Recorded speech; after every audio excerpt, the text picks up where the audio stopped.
आज हम बात करेंगे करवा चौथ की पूजा कैसे करें। करवा चौथ की पूजा स्टार्ट करने के लिए सबसे पहले हम आसन लगाएंगे। मेरे पास छोटा पीढ़ा था, आपके पास अगर बड़ी चौकी है तो आप उस पर पूजा कर सकते हैं। उसके बाद करवा माता का फोटो जिसमें गणेश, लक्ष्मी, पार्वती सब हों, कार्तिकेय। फोटो के बाद अब हम करवा लेंगे। सबसे पहले कलश स्थापना के लिए हम एक कलश लेंगे, यानी कि एक लोटा लेंगे जिसमें जल भरा हो, और 3 करवा लेंगे जो 2 मिट्टी के और 1 पीतल के होने चाहिए। सभी में पानी भरें और पानी भरने के बाद सारे लोटे में हम टीका लगाएंगे रोली से। बिना टीके के पूजा नहीं करनी चाहिए। पानी भरने के बाद पानी में हम सुपारी, सिक्का, चावल, अक्षत जिसे कहते हैं, और फूल डालें। खाली करवा या लोटा नहीं रखना चाहिए। ये सारी चीज़ें डालने के बाद अब हम करवा को ढक देंगे।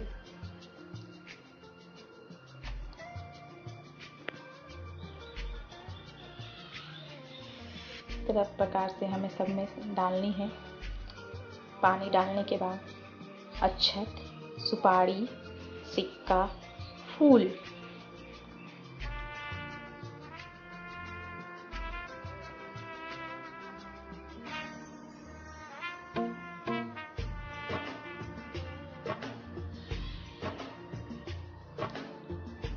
और हम सबको ढकेंगे। ढकने के बाद एक जो लोटा है जिसे हमें कलश का स्थापना करना है, उसके ऊपर हम आम का पत्ता रखेंगे। अभी मैं आम का पत्ता नहीं लेके आई हूँ, जब मैं पूजा करूँगी तब लेकर आऊँगी।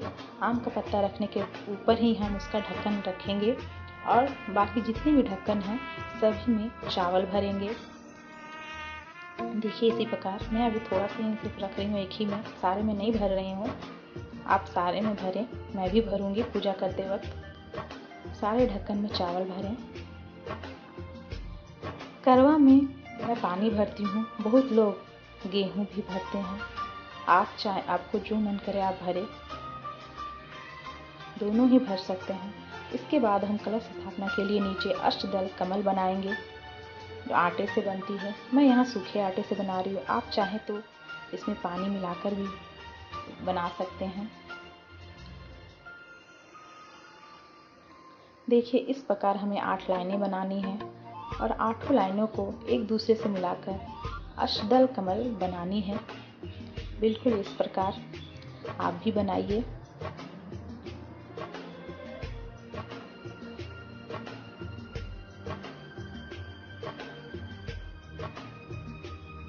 बिना अष्टदल कमल बनाए हम कलश की स्थापना नहीं कर सकते।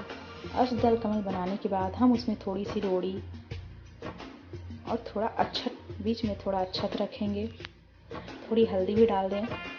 उसके बाद हम कलश की स्थापना करेंगे। अब हम इस कलश में कलश की स्थापना करेंगे। देखिए बिल्कुल इस प्रकार। मेरे पास यहाँ स्पेस ऊपर में कम थी, इसलिए मैं ज़मीन में इसे स्थापित कर रही हूँ। आपके पास अगर स्पेस ज़्यादा है, आपकी चौकी बड़ी है, तो आप ऊपर में भी कलश की स्थापना कर सकते हैं। मैंने आपको बताया कि इसमें आम का पत्ता चाहिए, उसके बाद ही ढक्कन लगाएं, और उसमें मैंने यहाँ चावल भरा है। आप चाहें तो चावल की जगह नारियल भी रख सकते हैं। अब आगे हम दोनों साइड चावल रखेंगे फोटो के। मैं यहाँ थोड़ी थोड़ी चावल रख रही हूँ, पर पूजा करते वक्त हमें थोड़ी ज़्यादा ही रखनी है, और उसके ऊपर हमें करवे को रखना है। आप करवा रखते समय हमें ध्यान देना है कि करवा की जो टोटी है वो दाहिनी साइड होनी चाहिए, और करवा हमें दाहिनी साइड वाली जो करवा है वो माता रानी के नाम से, और बायां साइड वाली करवा अपने नाम की होनी चाहिए। आपको ये ध्यान रखना है कि आपका करवा बायां साइड हो और दाहिना तरफ वाला करवा माता रानी का हो, क्योंकि जब करवा फेरेंगे तब माता रानी का करवा हम लेंगे और अपना करवा माता रानी को देंगे। अब हम इसके ऊपर चावल डालेंगे। मैंने पहले ही बताया था, इसके ऊपर चावल और फल, चार चीज़ें हमें चढ़ानी हैं। एक पूड़ी, एक पानी फल, एक चावल के लड्डू और एक शकरपाला, मैं शकरपाला चढ़ाती हूँ। आप चाहें तो बतासा भी चढ़ा सकते हैं। मैं यहाँ पूड़ी और चावल के लड्डू नहीं चढ़ा रही हूँ, क्योंकि मैं अभी बनाई नहीं हूँ। कल जब मैं पूजा करूँगी तब उसे बनाऊँगी। ये मैं अभी डेमो के लिए आपको सिर्फ बस 2 ही सामान मैं लेकर आई हूँ बाज़ार से, तो ये दोनों आपको बता रही हूँ। बाकी कल आप एक एक चीज़ें करके चारों चीज़ आप इसमें रखें ज़रूर। उसके बाद अब हम जल से आचमन करेंगे। एक अलग आपको लोटा रखना है जिससे आचमन करना है। अब हम करवा माता को माला पहनाएंगे। आप फूलों का भी माला पहना सकते हैं। मैं यहाँ मोती का ही माला पहना रही हूँ। अब हम सारे जो भी भगवान उसमें हैं, गणेश, कार्तिकेय, माता पार्वती, सभी को रोड़ी, सिंदूर, हल्दी, आटा और अक्षत चढ़ाएंगे। हमें करवा और कलश में भी ये सारी चीज़ें चढ़ानी है। अब हम बया की थाली भी सामने रखेंगे, जो हमने अपनी सास के लिए निकाली है। ये बया की थाली मैंने पहले भी एक वीडियो भेज चुकी हूँ, जो आप मेरे चैनल में देख सकते हैं कि बया की थाली में क्या क्या सामान होती है। अब हम साइड में बया की थाली रखेंगे और उसी भी जल से आचमन करेंगे और उसमें भी सारी चीज़ें रोड़ी, अक्षत, सिंदूर सब डालेंगे। सभी चीज़ें हमें लगानी नहीं है, बस हल्की हल्की छींटनी है। इस प्रकार से जल से आचमन करते हुए सारी चीज़ें डालनी है।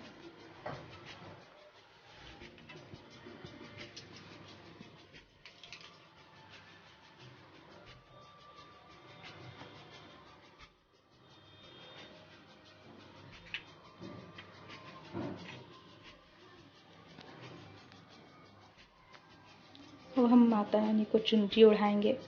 ये ऑप्शनल है, आप चाहें तो ओढ़ाएं या नहीं। अब हम फूल चढ़ाएंगे। अब हम प्रसाद चढ़ाएंगे। ये 4 चीज़ें, इसमें पूड़ी और चावल के लड्डू नहीं हैं। सिर्फ मैं फल में आप कुछ भी ले सकते हैं। मैं यहाँ पानी फल लेती हूँ, पर आप सेब, केला, संतरा, अनार कुछ भी ले सकते हैं, पर जो भी लें वो 4 चीज़ें लें। 4 पानी फल, 4 पूड़ी, 4 चावल के लड्डू, 4 शकरपाला। शकरपाला की जगह बतासे भी ले सकते हैं, सब चढ़ाएँ। और इस ढकनी में भी एक एक चीज़ें, एक शकरपाला, एक चावल के लड्डू, एक पूड़ी और एक पानी फल, चारों चीज़ें आप सास के जो सामान हैं उसमें भी रखिए। सुबह जब सास को हम सामान देंगे तो वो सारी चीज़ें देनी है। अब श्रृंगार का सेट चढ़ाएंगे। ये जो श्रृंगार का सेट है, इसमें से ये हमें पंडित जी को देनी है, पर इसमें से एक चूड़ी और एक बिंदी आप निकाल लें और खुद सुबह लगा लें। अब इसमें हम पैसा डालेंगे श्रृंगार का सेट में और सासू माँ के श्रृंगार के सामान में। अब हम 2 चीनी का करवा लेंगे। इसमें अक्षत डालेंगे। ये चीनी का करवा भी बहुत ज़रूरी है। हम 2 चीनी का करवा लेंगे, दोनों में अक्षत डालेंगे। हमें कोई भी चीज़ खाली नहीं रखनी चाहिए। एक हम माता रानी के पास रखेंगे और एक अपने सास के श्रृंगार के सामान में। जो हम माता रानी के पास रखेंगे, जो चढ़ाएंगे, उसे हम सुबह अपने पति को देंगे और जो हम सास के सामान में रखेंगे उसके सामान के साथ हम अपनी सास को देंगे।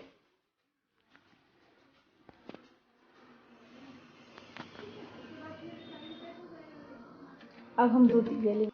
एक चौकोर लीजिएगा, क्योंकि हमें 4 बाती वाली दिए बनानी है, और एक छोटी लीजिएगा, इसमें भी हमें 4 बाती बनानी है। लेकिन ये दिया हमें चलनी में रखनी है, तो बड़ी दिए नहीं आ सकते, इसलिए मैं एक जो लोटे में ढकने वाली जो आती है ढक्कन, मैं उसे ही बना रही हूँ दिए के रूप में। इसे हम चलनी में रख के चाँद को देखेंगे, फिर अपने पति को देखेंगे।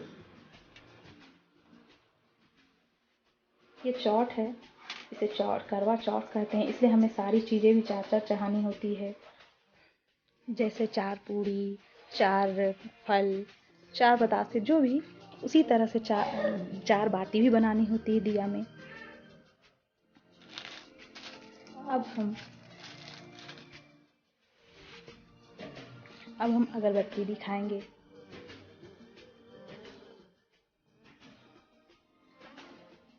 उसके बाद करवा माता की व्रत कथा को पढ़ेंगे। करवा चौथ की व्रत कथा है, आपको ऐसी बुक बाज़ार में मिल जाएगी। आपके पास अगर फ़ोटो उपलब्ध नहीं है तो आप इसके बीच में से जो पेज है वो आप इससे निकाल कर उसकी भी पूजा कर सकते हैं। ये कथा पढ़ने के बाद अब हम करवा फेरेंगे। करवा को हमें सीधे हाथ से नहीं फेरना है, इस प्रकार क्रॉस हाथ को करते हुए फेरना है और फेरते हुए हमें बोलना है सुहागन सुहाग दे, सुहागन सुहाग ले। फिर दूसरी बार सुहागन सुहाग दे, सुहागन सुहाग ले। इस तरह से हमें 7 बार बोलना है और 7 बार करवा फेरना है।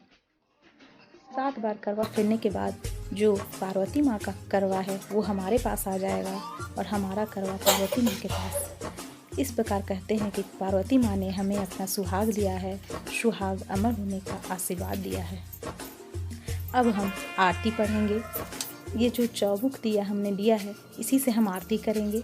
सबसे पहले हम गणेश जी की आरती करेंगे, उसके बाद माँ आहोई की आरती करेंगे। आरती करने के बाद हम माता रानी को प्रणाम करेंगे। अपनी सुहाग की सलामती के लिए, उसकी लंबी उम्र के लिए हम भगवान से प्रार्थना करेंगे। अब हम चंद्रदेव को अर्घ देने की तैयारी करेंगे। उसके लिए हमें थाली में क्या क्या चाहिए वो हम सजाएंगे। तो थाली में सबसे पहले हम पीतल का लोटा जो हमने पहले दिखाया था ये लेंगे। इसमें जल भरें। मैं पहले आपको बताया है कि इसके अंदर जल भरते हैं। जल में हम सुपारी, फूल, अक्षत और एक सिक्का डालते हैं। उसके ऊपर उसके कटोरी में हम चावल रखेंगे। चावल के ऊपर 4 फल रखेंगे। अब हम जो मैंने ये थाली आपको बताया था, ये खंड जो मैंने खुद से बनाया, इसमें अक्षत, रोड़ी, सिंदूर, आटा और हल्दी रखेंगे जो हमें चढ़ानी है। अब हम इसमें